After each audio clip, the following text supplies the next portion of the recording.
돌이켜보면 인간의 내면은 언제나 두 힘 사이에서 흔들린다. 하나는 타인을 소유하려는 에로스적 욕망이고, 다른 하나는 타인을 위해 자신을 내어주는 신적 사랑, 곧 아가페이다. 러시아 문학의 거장 도스토예프스키는 이러한 두 사랑의 긴장을 누구보다도 깊이 응시했던 작가이다.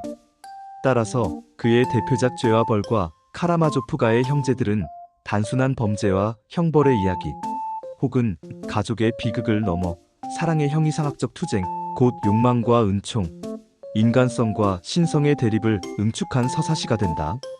왜냐하면 도스토예프스키의 인물들은 사랑을 통해 구원받기도 하지만 무너지기도 하며, 그 과정에서 에로스와 아가페의 격렬한 내면적 투쟁을 보여주기 때문이다. 먼저 죄와 벌의 주인공 라스콜리니코프는 자기 안에 신과 악마를 동시에 지닌 인물이다. 그는 세상에서 무능하고 고통받는 이들을 위한다는 명목으로 한 노파를 살해한다. 그의 이론은 니체의 초인 사상과 유사하다. 강한 자는 약한 자를 제거할 권리가 있다는 위험한 믿음, 그것이 그를 범죄로 이끌었다. 그러나 그 살인은 단지 논리적 사고의 결과가 아니라 내면 깊은 곳에서 솟구치는 자기 정당화된 욕망의 폭력성, 곧 에로스적 자기 강화의 극단적 형태가 된다. 어떻게 보면 라스콜리니코프는 신이 되기를 원한 것이다. 그는 사랑하기보다 지배하기를 원했고, 타인을 위한 구원자라기보다 자신의 이론을 실험할 신의 대리인을 자처한 것이기 때문이다. 결국 이 에로스적 충동은 죄책감과 고통이라는 내면의 붕괴로 이어진다. 그러나 구원의 길이 있을 터, 그 유일한 길은 소냐와의 만남, 곧 아가페적 사랑을 실천하는 여성과의 관계를 통해서이다. 물론 소냐는 창녀였지만 그 누구보다 순결한 영혼을 지닌 인물이었다. 그녀는 자신을 부정하고 타인의 고통을 끌어안으며 아무런 대가도 요구하지 않는 신적 사랑의 화신이다. 따라서 그녀는 라스콜리니코프에게 고통을 견디는 법, 고통 속에서 진실을 찾는 법, 그리고 결국 회개의 의미를 가르친다. 이러한 소냐의 사랑은 라스콜리니코프에게는 처음에는 낯설고 불편했다. 그러나 바로 그 무조건적이며 침묵하는 사랑이 그의 내면에 균열을 일으킨다. 그 사랑은 에로스가 가르쳐주지 못한 진실을 보여준다. 결국 사랑은 타인을 소유하는 것이 아니라 그의 죄를 함께 짊어지는 것임을. 따라서 소냐는 그와 함께 성경을 읽고 시베리아 유영지에서도 그를 버리지 않으며 그가 진실로 누군가에게 받아들여질 수 있다는 감각을 회복하도록 만든다. 이 아가페적 사랑은 결국 라스콜리니코프를 변화시키며 인간성을 회복하도록 한다. 카라마조프가의 형제들에서는 이러한 에로스와 아가페의 투쟁이 보다 철학적으로 심화된다. 소설에 나오는 형제들 3명, 곧 이반, 드미트리, 알료샤는 각각 이성과 욕망, 그리고 신앙과 사랑을 상징하는 인물들이다. 특히 드미트리는 강렬한 정념과 육체적 욕망의 화신이며 아버지와의 금전적 갈등, 그리고 그루셴카라는 여성에 대한 욕망을 통해 에로스적 광기에 휘말리는 인물이다. 그는 사랑한다고 말하지만 그 사랑은 늘 소유와 파괴의 충동으로 변질된다. 물론 그루셴카 역시 복수심과 상처 속에서 남자들을 농락하며 사랑이 아니라 사랑의 권력 속에서 움직이는 인물이었다. 그러나 소설 후반부에서 이 욕망의 사랑은 서서히 변해간다. 드미트리는 감옥에서 죄의식을 체험하고 그루셴카 또한 드미트리의 희생과 인내 속에서 조건 없는 헌신의 감정을 배우게 된다.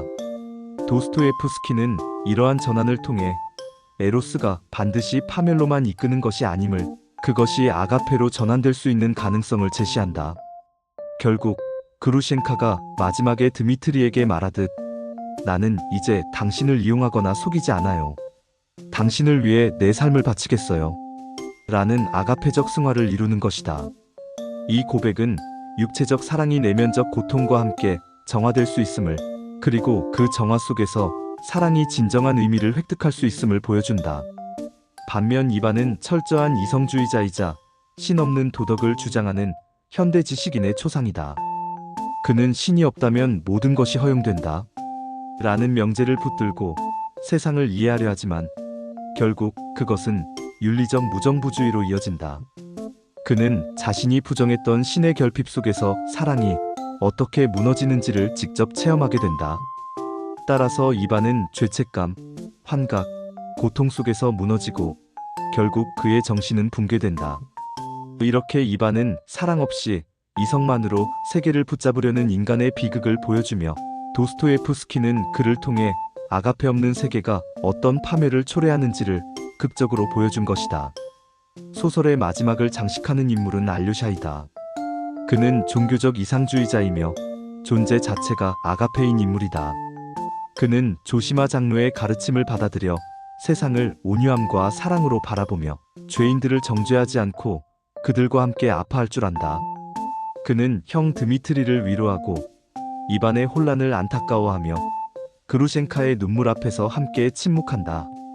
도스토예프스키는 그를 통해 진정한 사랑은 말하지 않아도 되고 증명할 필요도 없다는 것을 보여준다. 그것은 상처 입은 자 곁에 함께 머무는 조용한 동행이며 결국 이 세상을 지탱하는 유일한 힘이 될 것이다. 이처럼 죄와 벌과 카라마조프가의 형제들은 모두 에로스와 아가페의 투쟁을 인간 내면의 극한 상황 속에서 형상화한 대서사시이다. 도스토예프스키는 사랑이란 이름의 욕망이 인간을 어떻게 무너뜨리는지를 가감없이 보여주는 동시에 그 무너짐 속에서 피어나는 신적 사랑의 가능성 또한 결코 놓치지 않는다. 따라서 그의 소설 속 인물들은 욕망하고 질투하고 배반하지만 그 잔해 속에서 용서와 헌신이라는 다른 차원의 사랑을 발견하고 변해간다. 따라서 도스토예프스키에게 있어서 사랑은 단순한 감정이 아니다. 그것은 인간 존재의 모든 불완전함을 뚫고 나오는 신성의 흔적이며 구원의 가능성이다. 이것은 비록 에로스가 인간을 무너뜨릴지라도 아가페는 여전히 그 폐허 위에 새로운 세계를 세울 수 있는 힘으로 남는 희망을 보여준다.